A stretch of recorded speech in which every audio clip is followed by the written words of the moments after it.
할렐루야. 오늘은 거룩한 주님의 날입니다. 어떻게 이번 폭설로 피해들이 없으셨는지 많이 염려가 됩니다. 그런 중에 이렇게 우리가 함께 하나님 앞에 예배를 드리게 되었습니다. 이 예배 가운데 우리 주님 함께 하셔서 우리 모두에게 크신 은혜와 사랑으로 충만케 하시기를 기원드립니다. 우리 다 같이 하나님 앞에 찬양으로 나아갑시다. 변찮는 주님의 사랑과 우리 다 박수 치면서 부르시겠습니다. 변찮는 주님의 사랑과 거룩한 보혈의 공로를 우리 다 찬양을 합시다. 주님을 만나볼 때까지 예수는 우리를 깨끗게 하시는 주시니 그의 피 우리를 눈보다 더 희게 하셨네. 우리를 깨끗게 한 피는 무궁한 생명의 물일세. 생명의 구원을 받은 자 하나님 찬양을 합시다. 예수는 우리를 깨끗게 하시는 주시니 그의 피 우리를 눈보다 더 희게 씻었네. 주님의 거룩한 보혈을 날마다 입으로 간증해 담대히 싸우며 나가세.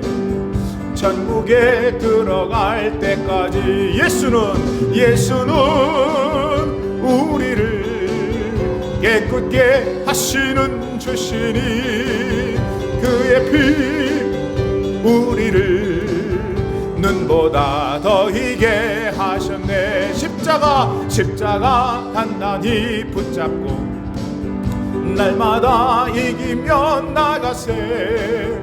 머리에 면류관 쓰고서 주 앞에 찬양할 때까지 예수는 우리를 깨끗게 하시는 주시니 그의 피 우리를 눈보다 더 희게 하셨네.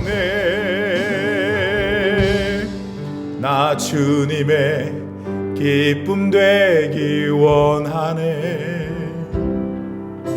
내 마음을 새롭게 하소서. 새 부대가 되게 하여 주사.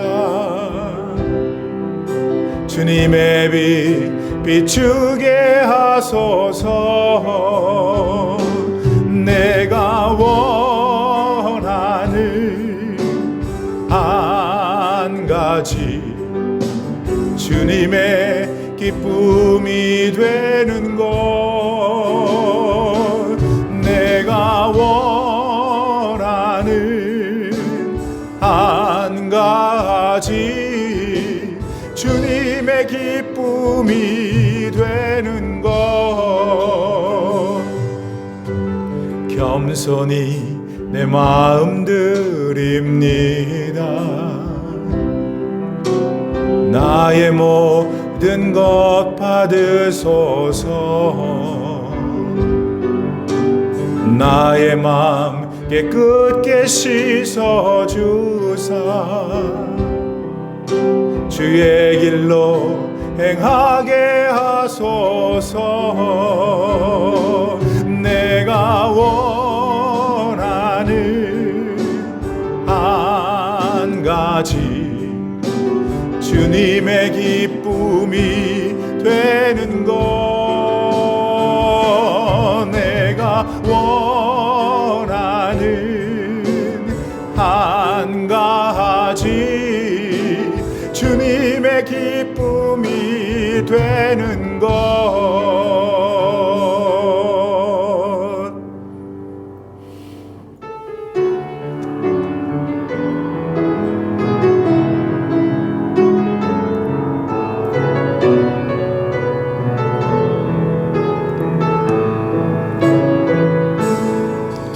날이 저물어 갈 때 빈들에서 걸을 때 그때가 하나님의 때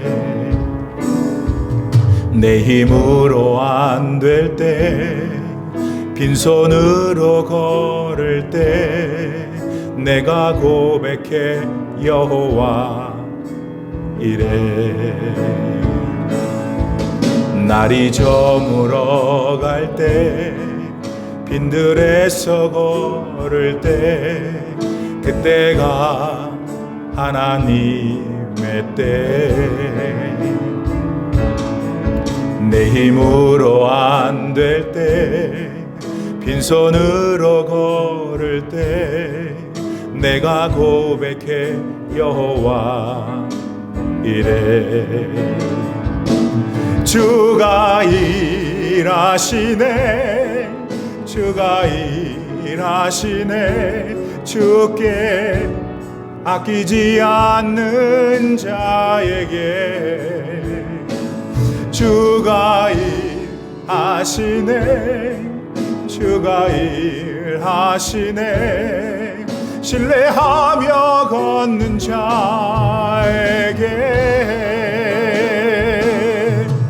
우리 모인 이곳에 주님 함께 계시네 누리네 아버지 은혜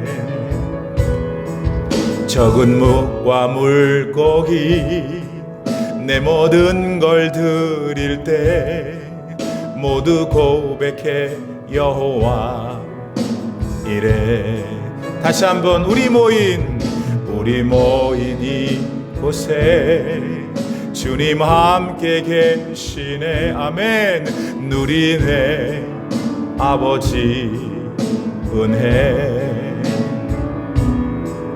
적은 떡과 물고기 내 모든 걸 드릴 때 모두 고백해 여호와 이래 주가 일하시네 주가 일하시네 주께 아끼지 않는 자에게 주가 일하시네 주가 일하시네 신뢰하며 걷는 자에게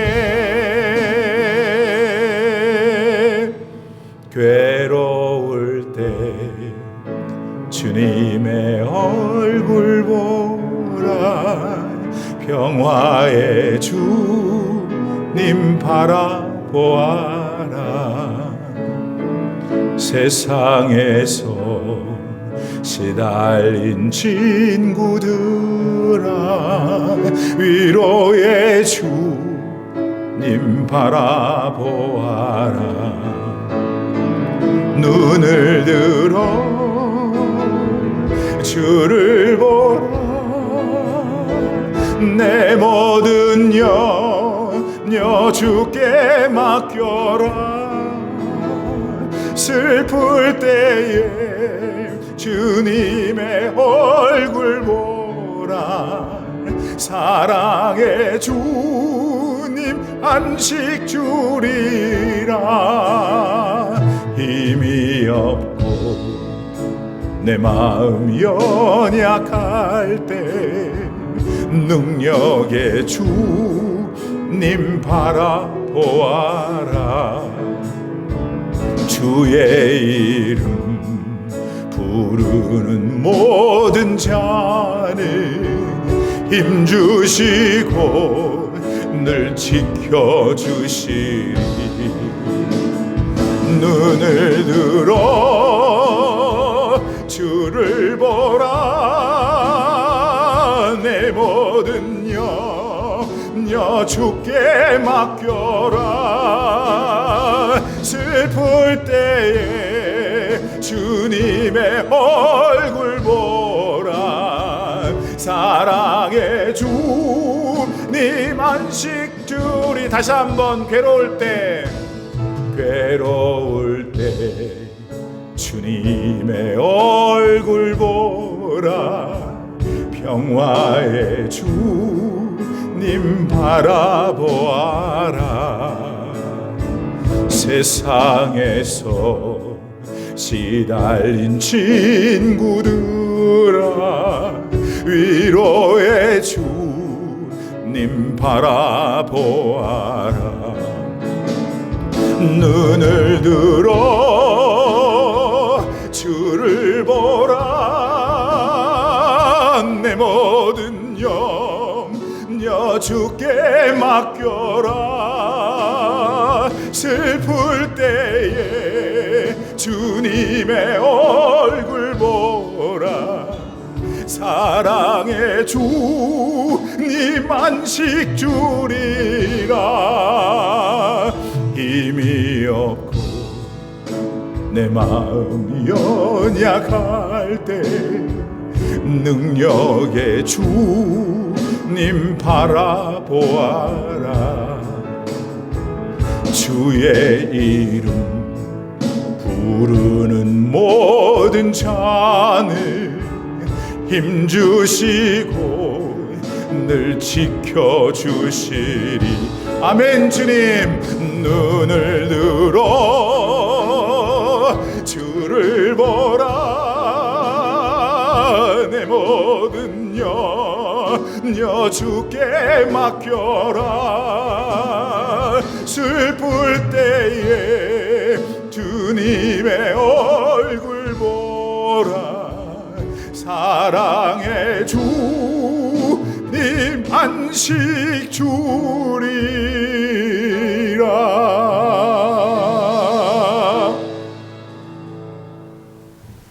할렐루야.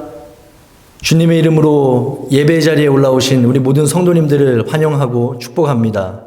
비록 우리 함께 모여서 예배할 수는 없지만 이 시간 가운데 특별히 역사하시는 하나님을 만나는 귀한 시간 되시기를 축복합니다. 아멘. 이제 예배에 들어가면서 먼저 하나님 앞에 우리의 참 모습을 고백드리려고 합니다. 다 같이 머리 숙여 하나님 앞에 참회의 기도 드리실 때에 지난 한 주간 동안 살아오시면서 우리들이 알고도 지은 죄, 또 모르고도 지은 죄들을 주님 앞에 내려놓고 회개하도록 하겠습니다. 주님, 주님의 귀하고 복된 은혜 가운데 우리를 감싸주시고 하늘의 놀라운 것으로 주님 채워주심을 감사합니다. 이 시간 우리들 세상 속에 살면서 많은 죄와 허물들 가운데 여전히 넘어지고 여전히 힘들어하는 우리들의 모습을 보이며 살아올 때가 너무나도 많았음을 고백합니다. 주님, 있는 모습 그대로 주님 앞에 나아가오니 주여 하나님 아버지, 우리의 죄를 용서하시고 우리를 받아주시옵소서. 그리하여 이 시간 가운데 우리를 통하여 드려지는 놀라운 은혜의 역사가 정말 주님께만 상달될 수 있도록 주여 하나님 아버지 함께하여 주시옵소서. 주님 감사합니다. 예수님 이름으로 기도드렸습니다.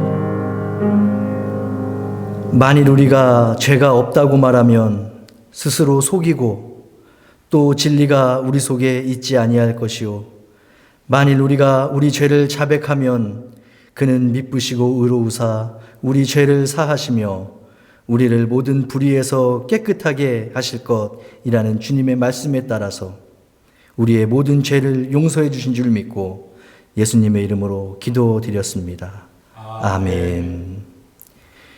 계속해서 성삼위일체 되신 하나님께 사도신경을 통해서 우리의 믿음을 확언하겠습니다. 전능하사 천지를 만드신 하나님 아버지를 내가 믿사오며 그 외아들 우리 주 예수 그리스도를 믿사오니 이는 성령으로 잉태하사 동정녀 마리아에게 나시고 본디오 빌라도에게 고난을 받으사 십자가에 못 박혀 죽으시고 장사한 지 사흘 만에 죽은 자 가운데서 다시 살아나시며 하늘에 오르사 전능하신 하나님 우편에 앉아 계시다가 저리로서 산 자와 죽은 자를 심판하러 오시리라. 성령을 믿사오며 거룩한 공회와 성도가 서로 교통하는 것과 죄를 사하여 주시는 것과 몸이 다시 사는 것과 영원히 사는 것을 믿사옵나이다. 아멘.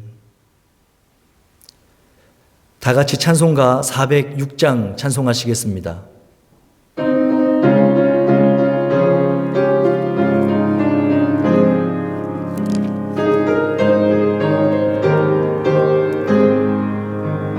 고난 내 영혼 편히 쉴 곳과 풍랑이로도 안전한 폭풍까지도 다스리시는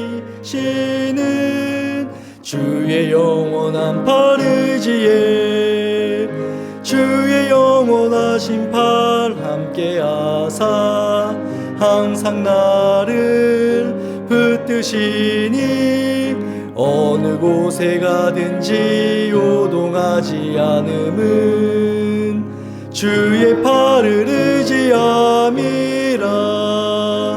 세상 친구들 나를 버려도 예수 늘 함께 동행함으로 주의 은혜가 충만하리니 주의 영원한 팔 의지에 주의 영원하신 팔 함께하사 항상 나를 붙드시니 어느 곳에 가든지 요동하지 않음은 주의 팔을 의지함이라. 나의 믿음이 연약해져도 미리 예비한 힘을 주시며 위태할 때도 안보하시는 주의 영원한 팔 의지에 주의 영원하신 팔 함께하사 항상 나를 붙드시니 어느 곳에 가든지 요동하지 않음은 주의 팔을 의지함이라. 능치 못한 것 주께 없으니 나의 일생을 주께 맡기면 나의 모든 짐 대신 지시는 주의 영원한 팔 의지에 주의 영원하신 팔 함께하사 항상 나를 붙드시니 어느 곳에 가든지 요동하지 않음은 주의 팔을 의지함이라.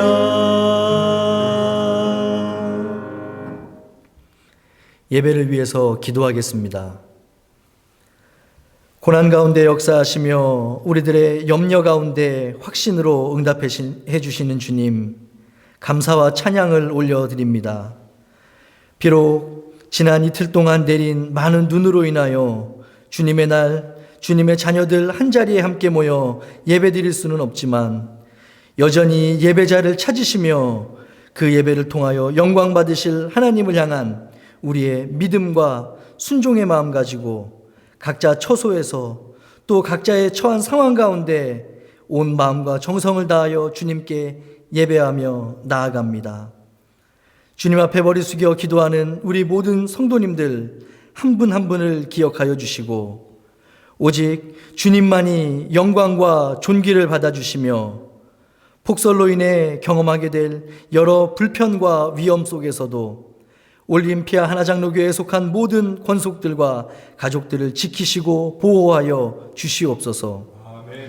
늘 믿는 자들과 성령으로 함께 하시는 하나님, 특별히 오늘도 변함없이 단위에 세워주시고 주님의 귀한 말씀 증거하게 하신 손요한 담임 목사님을 기억하여 주시고 함께하여 주시기를 간구합니다.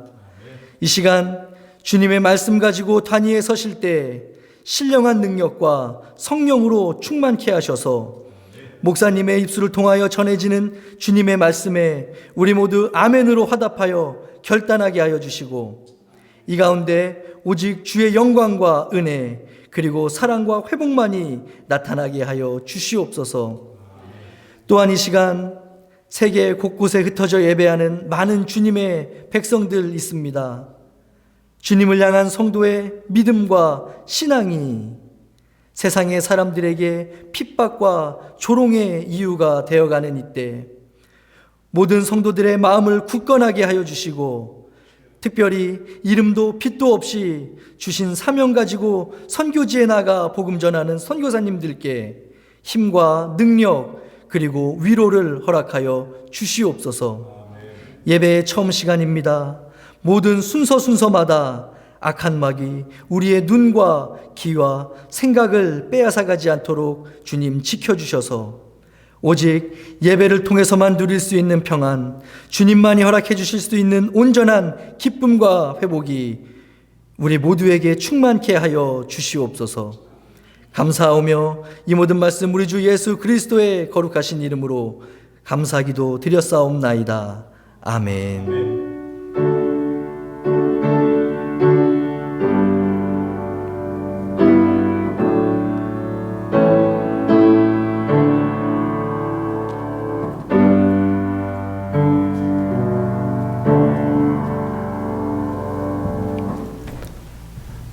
다 같이 지금 계신 자리에서 일어나셔서 거룩하신 하나님의 말씀을 받들어 봉독하도록 하겠습니다.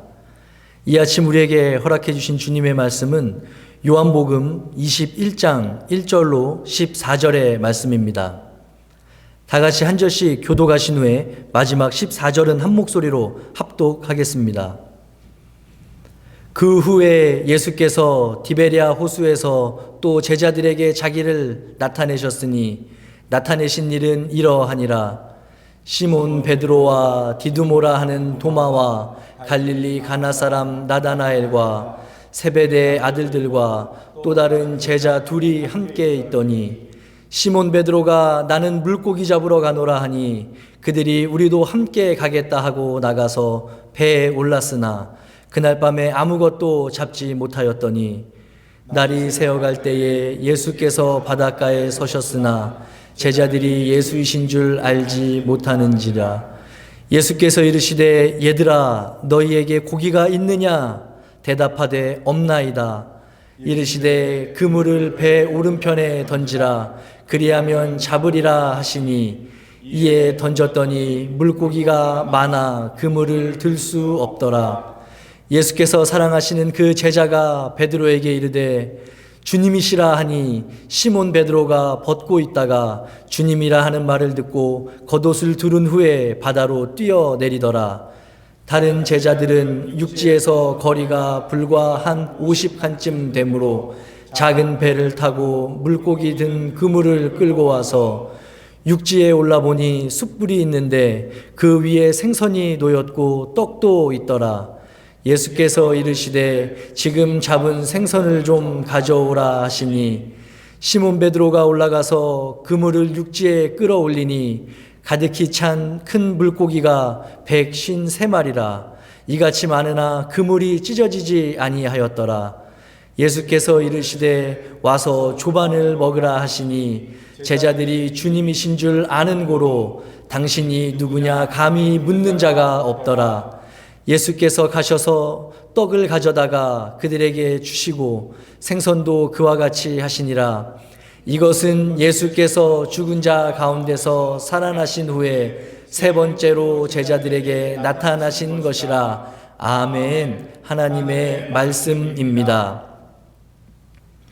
이 시간 그들에게 주시며 라는 말씀의 제목으로 손요한 담임 목사님 나오셔서 주님의 말씀 대언해 주시겠습니다. 할렐루야. 아멘. 요즘 주로 듣는 얘기가 뭐냐면은 코로나 때문에 모든 게 엉망이에요 하는 겁니다. 그 중에 그래도 조금 형편이 나은 분들은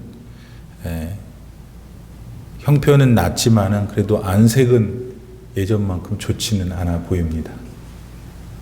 또 월급 생활 하시는 분들은 아이고 이거 내가 직장을 계속 오래 다닐 수 있겠는가 하는 속 고민이 없지 않아 있을 겁니다. 그래서 수입도 수입이지만 자기 직장에 대한 불안감이 많은 오늘입니다. 설상가상으로 그래도 기름값이나 물가는 비교적 미국이 우리 쌌었잖아요. 근데 요즘은 또 그렇지도 않은 것 같아요.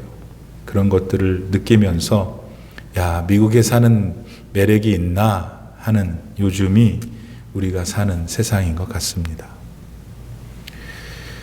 그런가 하면은 이러한 실생활에 어려움이 있는 데다가 사실 우리는 소수계의 이민자들이기 때문에 미국에서 벌어지는 여러 가지 정치적인 결정이 있으면 사실은 그냥 그 결정에 따르며 사는 때가 많습니다.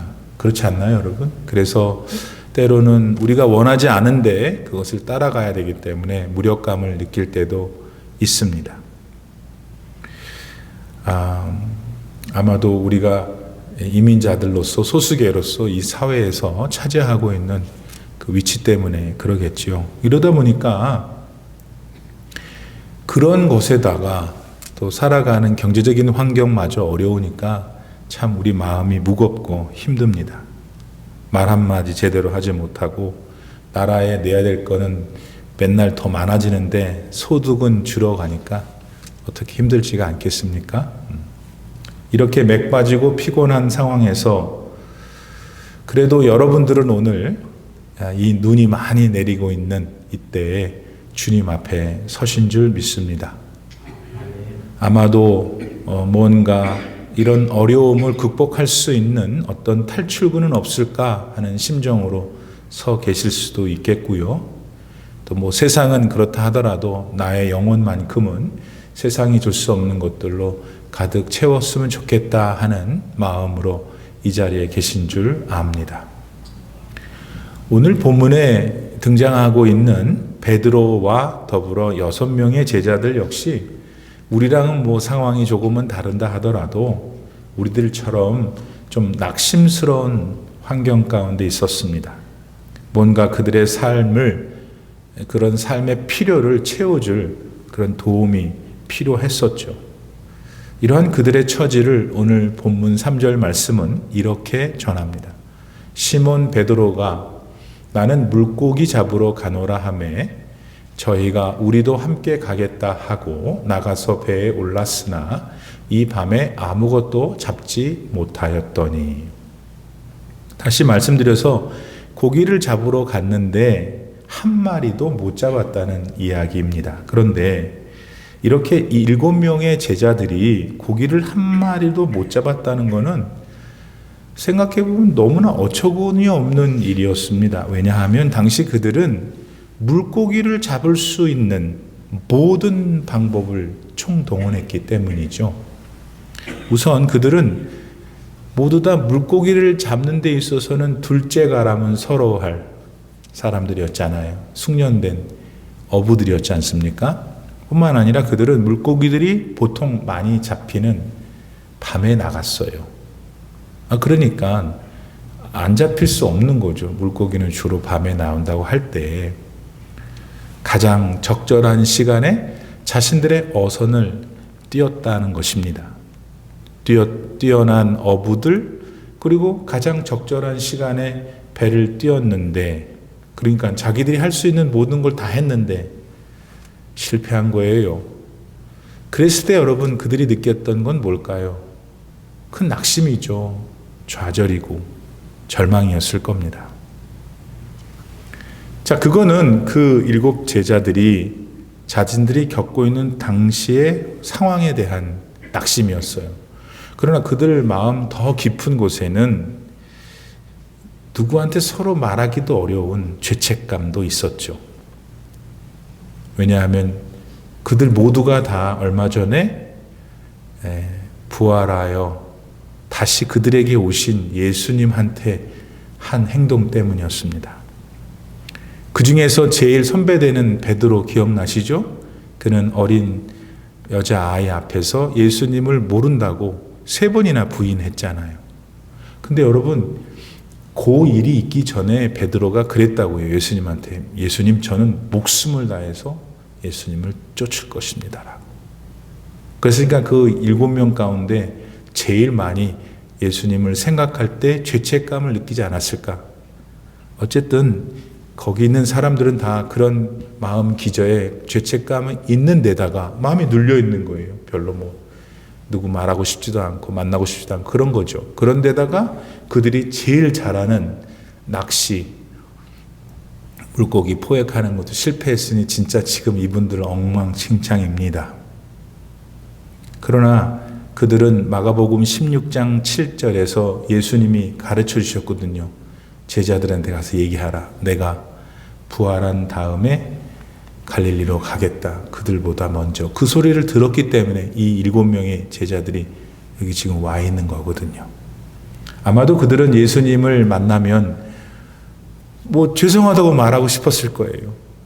내가 그럴 수밖에 없었노라고 변명도 하고 싶었을 거예요. 그렇듯 그들은 이중적인 마음으로 지금 갈릴리 바닷가에 어딘가에 있는 것입니다. 자, 예수님의 제자들을 이렇게 들을 때 여러분들은 어떠세요? 여러분들 이 예수님 제자 많이 안 닮았죠? 그럼요. 제가 왜 그럴까요? 네. 예수님을 믿고 오랜 동안 신앙생활을 해오고 있는 우리는 사실 제자들 많이 닮았죠.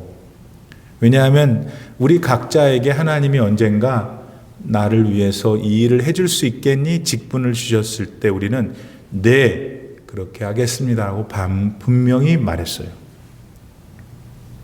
근데 많은 경우 그동안 생각해 보니까 그 직분에 충성을 못했거든요. 뿐만 아니라 직분자로서 마땅히 해서는 안 될 일도 우리는 가끔 했다는 것을 본인이 알아요. 그렇다면 그거는 예수님을 베드로가 부인했던 것과 어떻게 다르냐 말이에요.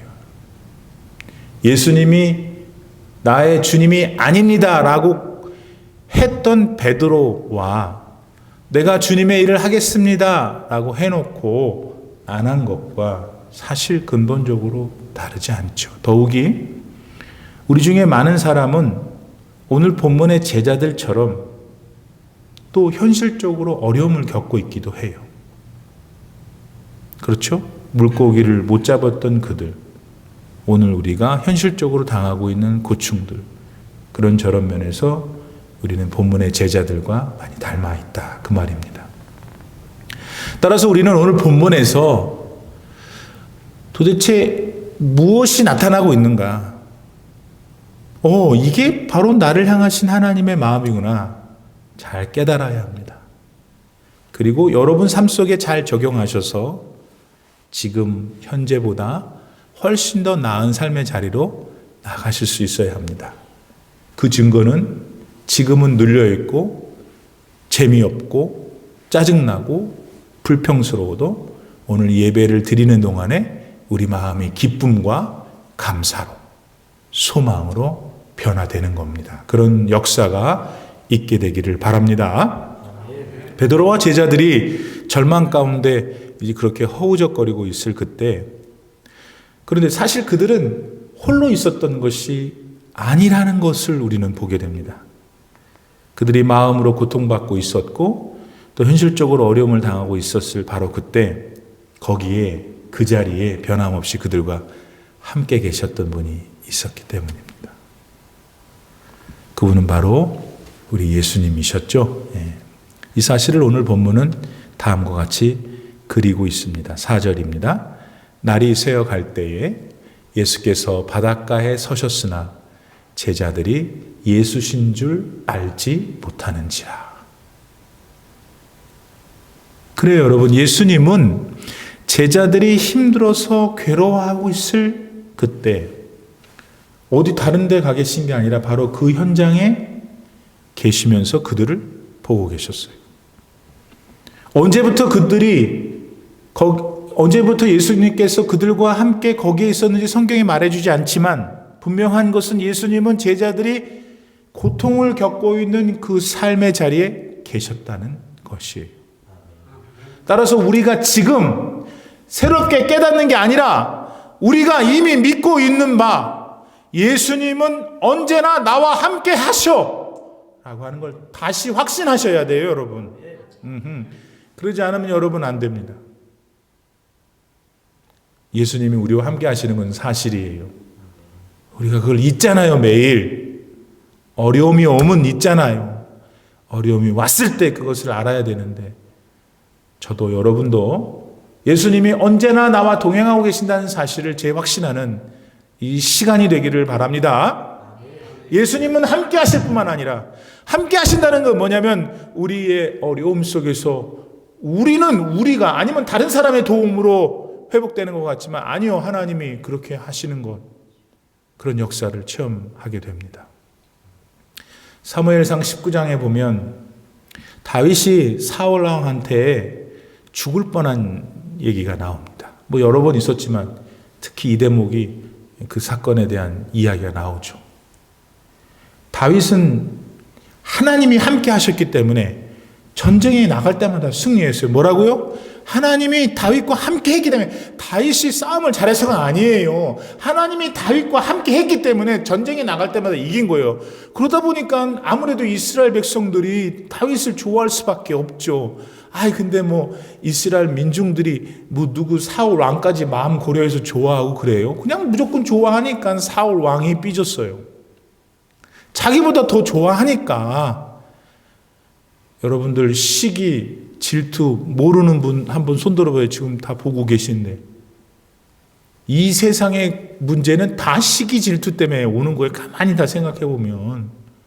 사울 왕이 자기를 위해서 전쟁에 가서 승리했으면 고마워야 되는데 승리할수록 다윗을 미워해요. 왜냐하면 백성들이 자기보다 더 좋아하는 것 같으니까. 그런 중에 정치력은 있어가지고 다윗을 자기 사위로 삼잖아요. 자기 딸 미가를 줘서. 그러면 이제 다윗이 아무리 미워도 자기 사위, 자기 집 식구니까 그만해야 되는데 계속 미워하는 거예요. 어느 날 미가라고 다윗하고 잘 지내고 있는 미갈 집에 자객을 보내요. 그게 말이 됩니까? 자기 사위. 죽은 거지 뭐. 여러분, 당대 왕이 보낸 자객이 얼마나 싸움을 잘했겠어요? 얼마나 날렵했겠어요? 끝난 거 죽은 거예요. 거의 죽은 줄 알았죠. 근데 살아났죠. 어떻게 살아났어요? 미갈이 그걸 알고, 딸이 알고 창문으로 내려다 도망시켰어요. 그게 그 이야기의 결말이에요. 그러나 우리가 믿음의 눈으로 볼 때 하나님께서는 다윗을 사랑하셨기 때문에, 다윗이 하나님을 신뢰했기 때문에 미가를 통해서, 그 환경을 통해서 다윗을 살려내신 줄 믿습니다, 여러분. 이런 일들을 다윗은 얼마나 많이 겪었는지 몰라요. 그러니까 여러분과 제가 좋아하는 시편 23편 4절에서 다윗은 이렇게 말하잖아요. 내가 사망의 음침한 골짜기로 다닐지라도, 뭐라고요? 해를 두려워하지 않을 것은 왜? 주께서 나와 함께 하십니다. 그분의 지팡이와 막대기가 나를 안위하시나이다. 여러분, 요즘 어렵고 힘든 하루하루를 보내고 계십니까? 누구도 또 사실 해결할 수 없는 어떤 어려운 문제에 봉착해 계십니까? 또 여러분의 삶을 위협하는 어떤 또 이상한 불안이 찾아왔습니까? 여러분, 그 문제를 그냥 아무 생각, 계산 없이 이 시간 여러분 삶의 자리에서 지금 마음으로 하나님, 나는 하나님밖에는 살아날 길이 없어요. 진심으로 기도해 보세요.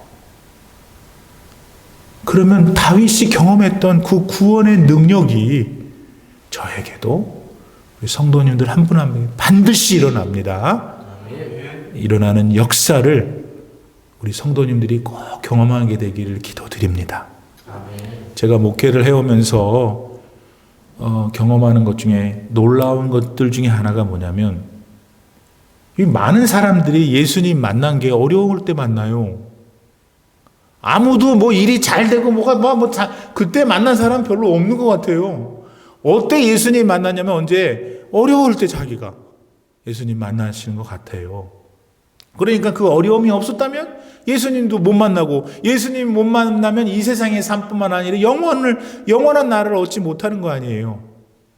따라서 우리가 인생에서 경험하는 어떤 어려움들이 그런 면에서 다 나쁜 것만은 아닌 것 같아요. 모든 일에 있어서 당신의 자녀들을 위해서 일하시는 예수님이 계시기 때문이에요. 모든 일이라 그랬어요. 아프고 힘들고 어려운 일도 일이잖아요. 그 일이 있을 때에도 예수님은 저와 여러분을 위해서 일하신다. 어떻게 일하시냐면 그 일, 우리가 보기엔 나쁘고 우리가 보기엔 힘든 일도 주님의 손에 들어가면 그것이 어떻게 잘 만져져 가지고 결과적으로는 우리 각자에게 가장 선하게, 좋게, 최고로 만들어 주십니다. 오늘 본문의 주인공들인 제자들 역시 물고기 못 잡는 어려움을 겪었잖아요. 그러니까 물고기를 못 잡았으니까 솔직히 말하면 물고기를 팔아야 쌀도 사고 뭐도 사고 밀가루도 사고 그래야 될 거 아니에요. 근데 생계에 어려움이 있죠. 여러분, 먹고 살지를 못하는데 신앙생활하기 어렵습니다. 나는 그래서 여러분한테 여러분한테 좋은 소리 들려는 게 아니라 나는 절실해요. 우리 교우들은 윤택하게 해달라고 하는 거예요. 왜? 신앙생활을 해보니까 먹고 사는 거 힘들면 힘들더라고. 예수님 찾기도 힘들어요. 뭔 힘이 있어야 기도도 하지. 오늘 제자들이 물고기를 잡지 못했다는 것은 그걸로 인해서 그들의 생활 필수품을 살지 못했다는 것이고, 그것이 있다면 생계에 지장이 온 거죠. 나는 가장 큰 문제라고 생각해요.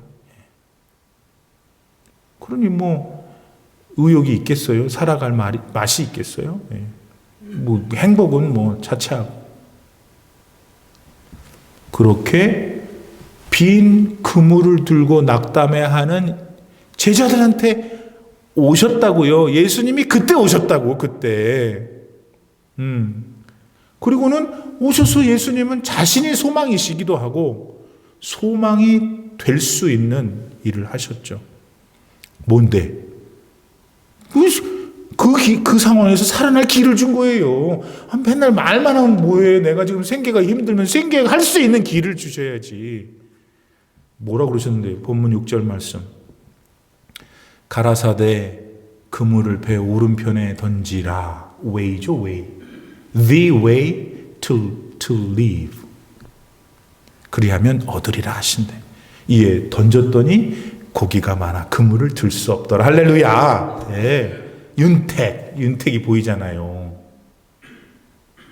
예수님은 크게 좌절한 제자들에게 그 좌절을 극복할 수 있는 길을 제시했습니다.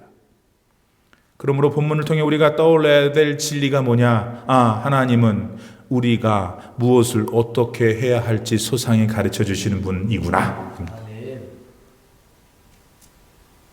여러분, 오늘 어떤 문제로 가슴이 답답하세요? 그 고민을 먼저 하나님께 알아야 돼요.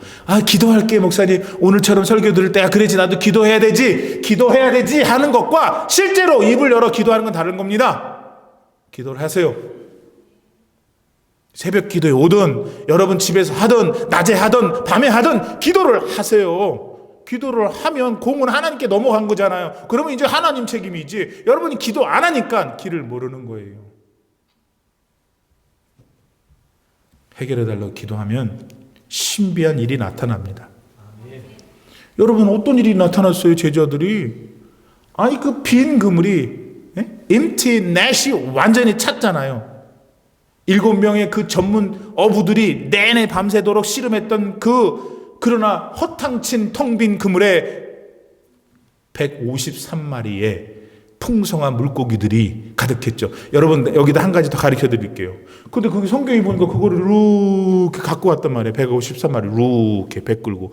베드로만 혼자서 그냥 흥분해가지고 혼자 수영해서 가고, 거기서 100m 정도 됐다고 그러는데. 뭐 그런데 갖고 왔나 보다. 그렇지 뭐. 그렇죠. 갖고 왔나 보다 하지 않아요. 근데 성경이 말하는 것은 그게 그물이 끊어지지 않았다고 그랬어요. 끊어질 만큼이었나 보지. 그 153마리는 그 당시에 배의 네트의 규모에 비하면 그건 끊어져야 마땅한 물고기였는데, 무슨 뜻이에요, 여러분? 하나님이 복을 주실 때는 그 빈 네트를 채울 뿐만 아니라 그 채워진 다음에 찢어져서 다른 데로 못 가게 하신단 말이에요. 아멘이 작어. 여기 아멘을 해요. 아멘을 해야 될 거 아니에요, 거기서. 153마리도 주시고 그 중에서 한 녀석도 나가지 못하게 하고 그대로 채우시는 예수님. 요 분이 바로 저와 여러분의 구세주시잖아요. 오혜령이라는 작가가 있어요. 이분이 당신 없는 인생은 빈 그물입니다 라는 시를 썼는데, 제가 이 시를 소개하기 전에 이분을 소개하는 이유는 이분이 한국에서 이름난 대학을 나왔어요. 똑똑한 당시의 여성이었죠. 더군다나 이분은 미션 스쿨도 다녀서 뭐 기독교 지식, 뭐 성경에 대해서 막 알았어요. 근데 정작 그는 예수님을 자신의 구원의 주님으로 믿지 않았어요. 당연히 예수님이 살아계신 하나님인 것도 안 믿었죠. 그러면서 속으로 생각하기에 아유, 저렇게 신앙생활하고 울고불고 하는 것들은 그 못나서 저렇게 하는 거다. 그 사람들을 참 무시했어요. 마음이 많이 교만했던 분이었죠. 그녀는 생각했어요. 자기 힘으로 그물을 던지면은 그 그물 안에 엄청난 것들이 걸릴 것이라고. 그러던 그녀는 불과 30대에 위암과 임파선암. 임파선암은 진짜 힘들잖아요. 이 두 개가 다 걸렸어요. 그래서 3개월밖에는 못 사는 시한부 선고를 받죠.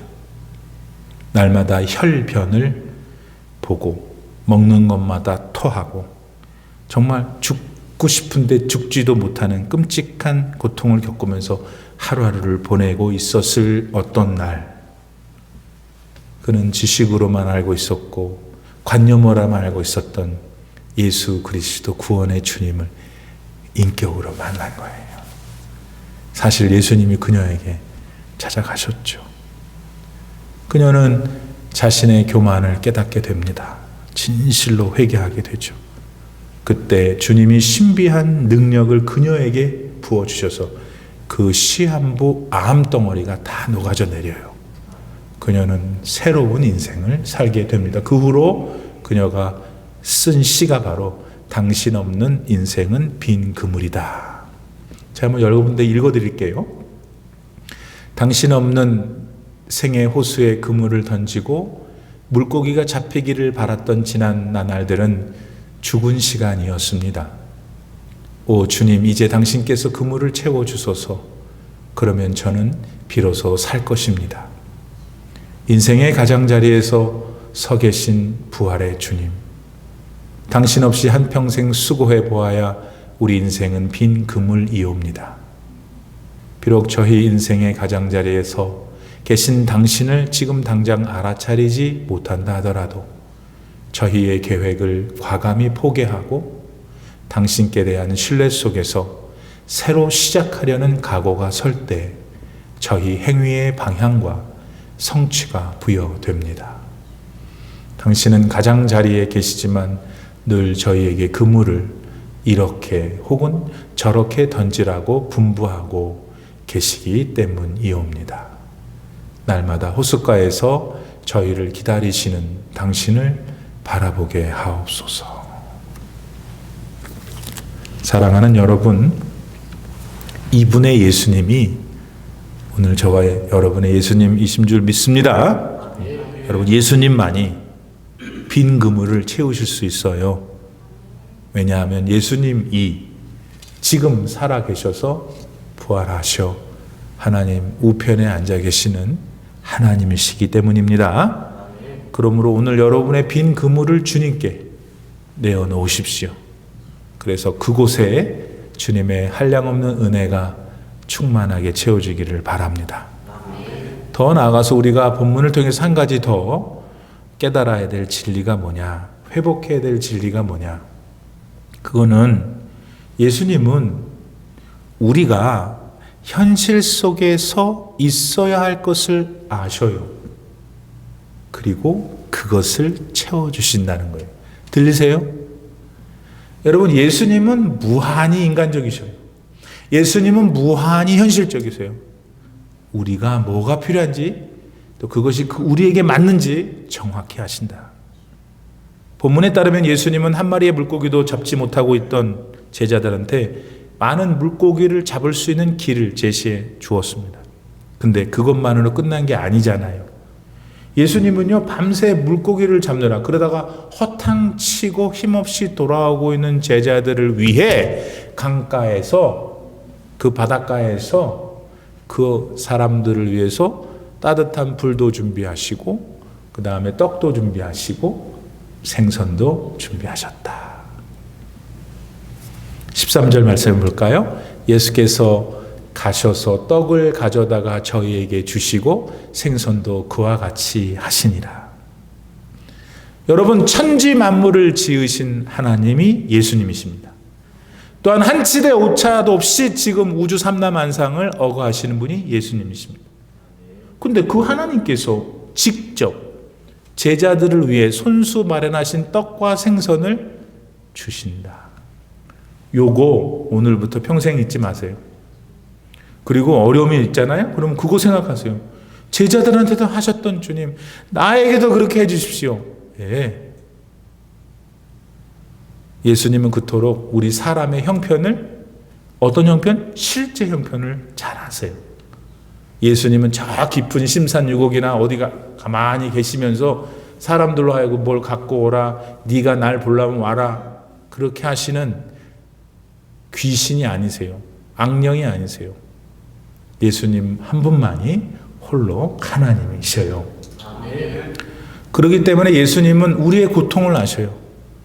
당신께서 이 세상에 계시는 동안에 사람이 겪는 고통을 다 보셨기 때문입니다. 그래서 예수님은 오늘 나의, 우리의, 여러분과 저의 현실에 직접 찾아올 수 있으세요. 그리고는 먼저 우리를 위로하시죠. 왜냐하면 우리가 왜 슬퍼하는지 아시기 때문에.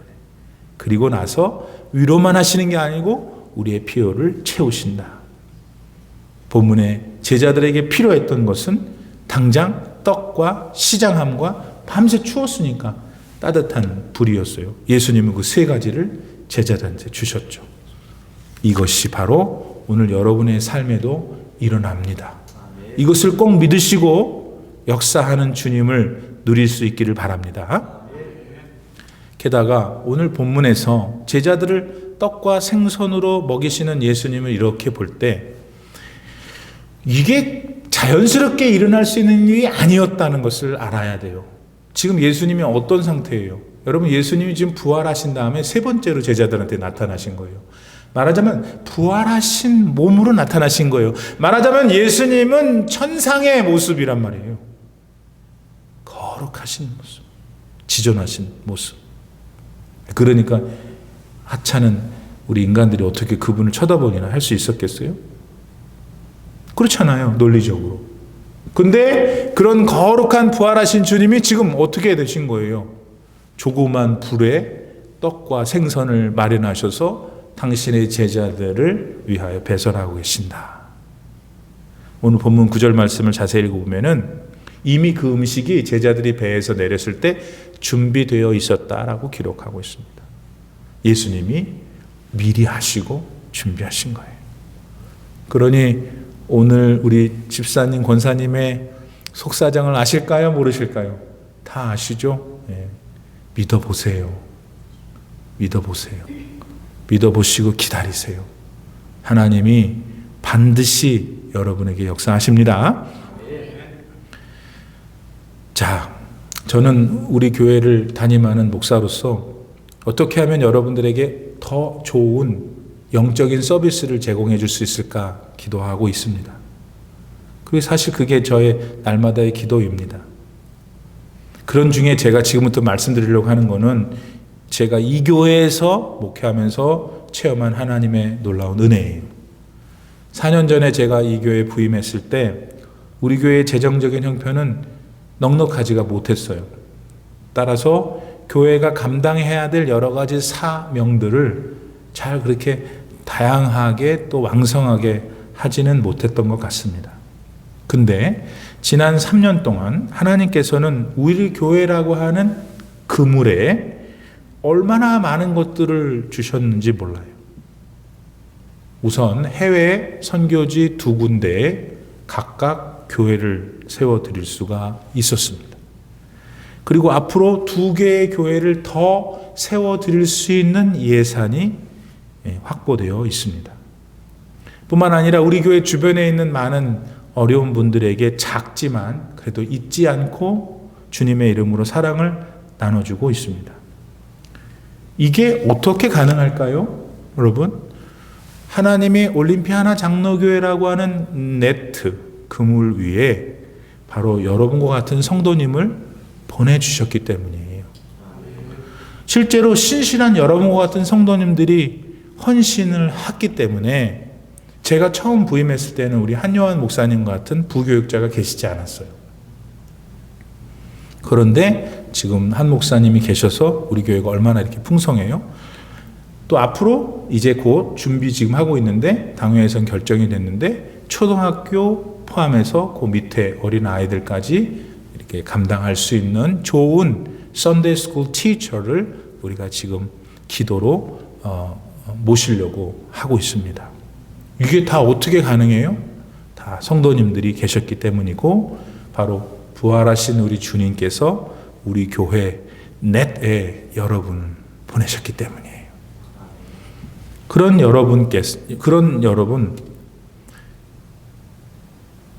여러분한테도 그러니까 결국 주님은 여러분의 필요를 위해서 채워주신다는 겁니다.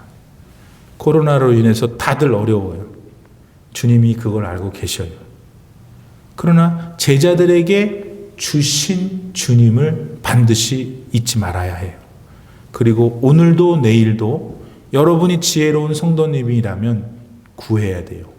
믿음으로 내 텅 빈 그물에 주님의 은혜를 채워달라고. 그런 사람은 반드시 열매를 맺습니다. 더 나아가 오는 이제 수요일은 Ash Wednesday라고 해서 제 수요일이 시작됩니다. 저와 여러분이 사랑하고 경외하는 우리 주님이 십자가를 지시기 위해서 소위 사순절을 시작하시는 날, 이게 이번 주 수요일입니다. 그날 저희가 이제 성탄식도 할 텐데요.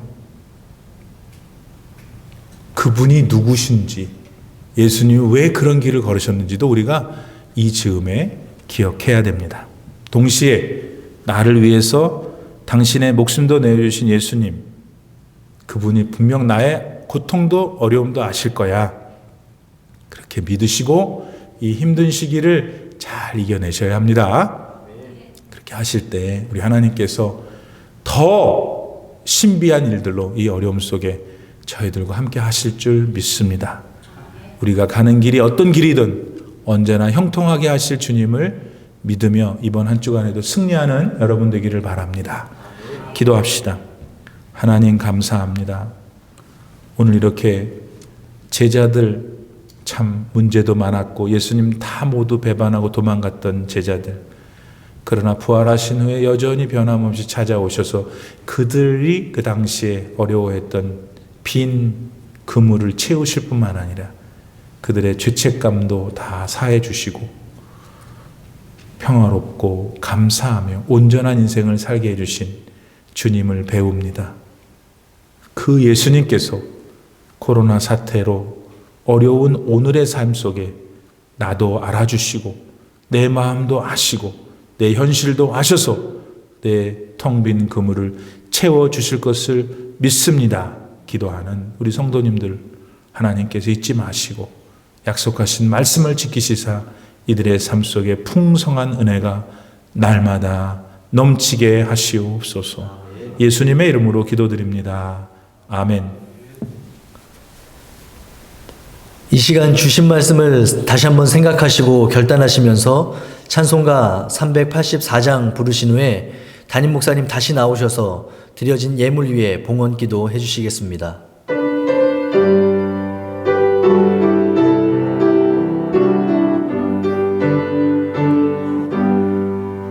나의 갈 길 다가도록 예수 인도하시니 내 주 안에 있는 긍휼 어찌 의심하리오.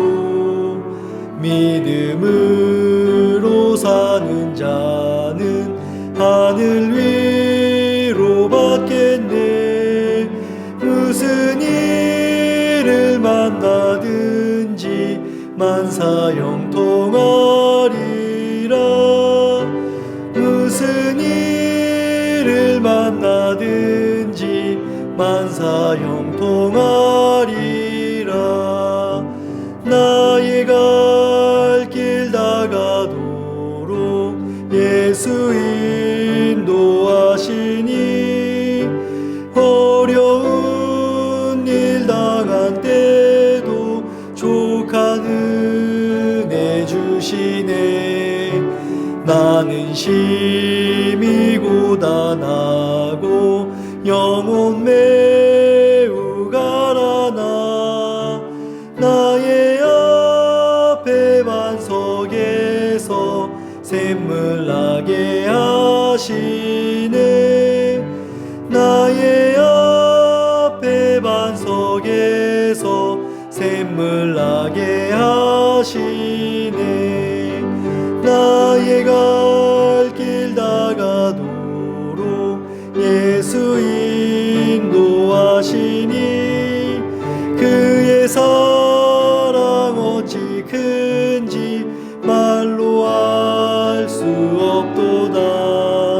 성령 감화 받은 영혼 하늘 날아갈 때에 영영 부를 나의 찬송 예수 인도하셨네. 영영 부를 나의 찬송 예수 인도하셨네.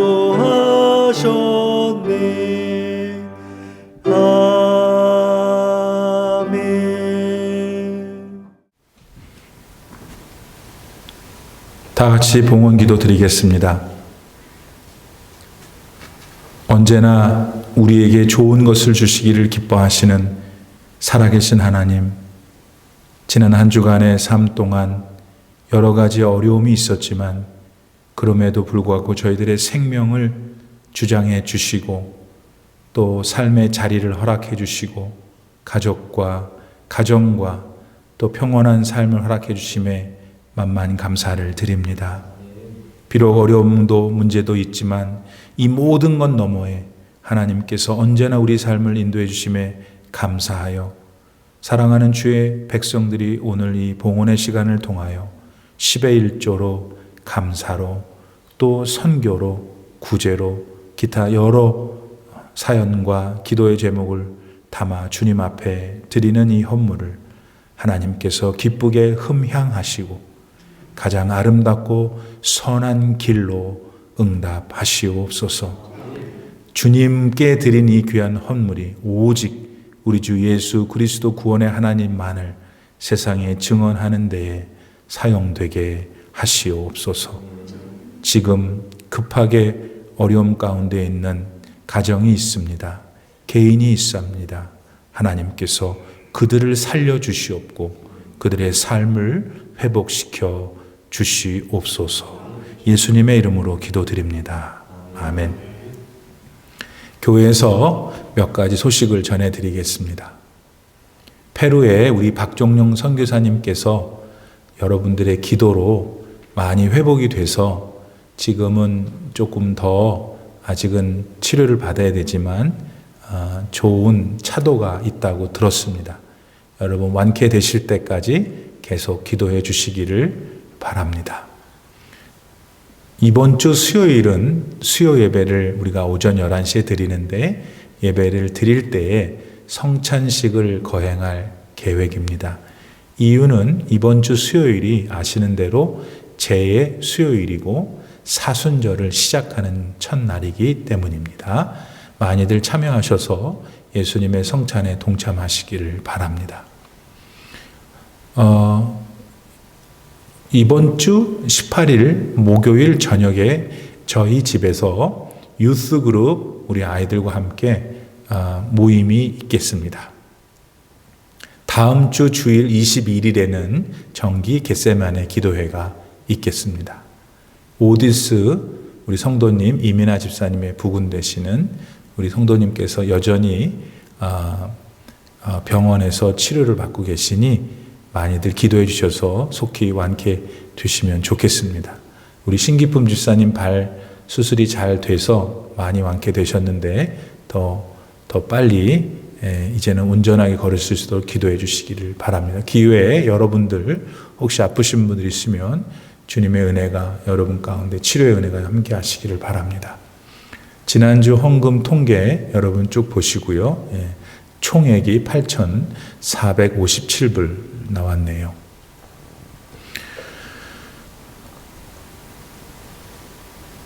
우리 서로 축복할까요? 네. 옆에 있는 우리 식구들, 우리 친구들, 아주 먼 옛날 하늘에서는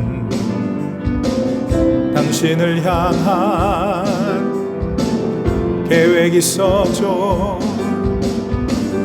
하나님께서 바라보시고 좋았더라고 말씀하셨죠. 이 세상 그 무엇보다 귀하게 나의 손으로 창조하였노라. 내가 너로 인하여 기뻐하노라. 내가 너를 사랑하노라. 우리 식구들을 향해서 사랑해요. 축복합니다. 여러분을 축복해요.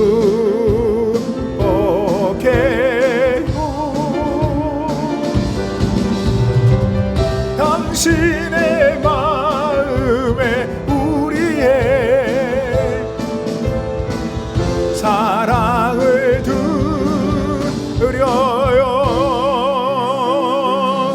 하나님이 여러분 가정에 빈 그물을 채우시길 축복합니다. 우리 괜찮으시면 다 같이 자리에서 일어나셔서 우리 파송의 찬양 부르고 축도함으로 주일 예배를 마치겠습니다.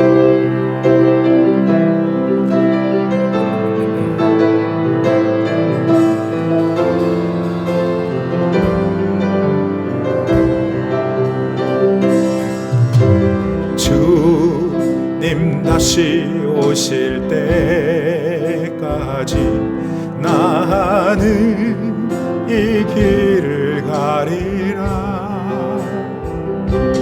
좁은 문 좁은 길 나의 십자가 지고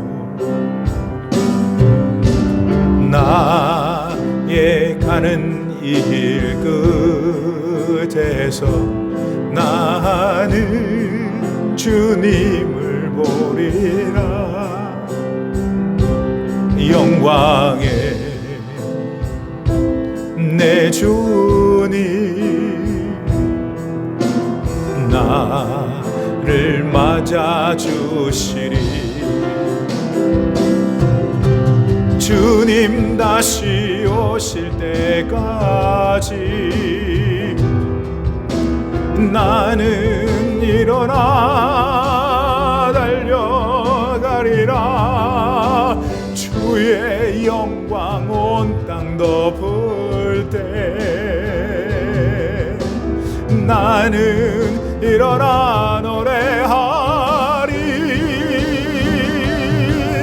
내 사모한 주님, 주님 온 세상 구주시라.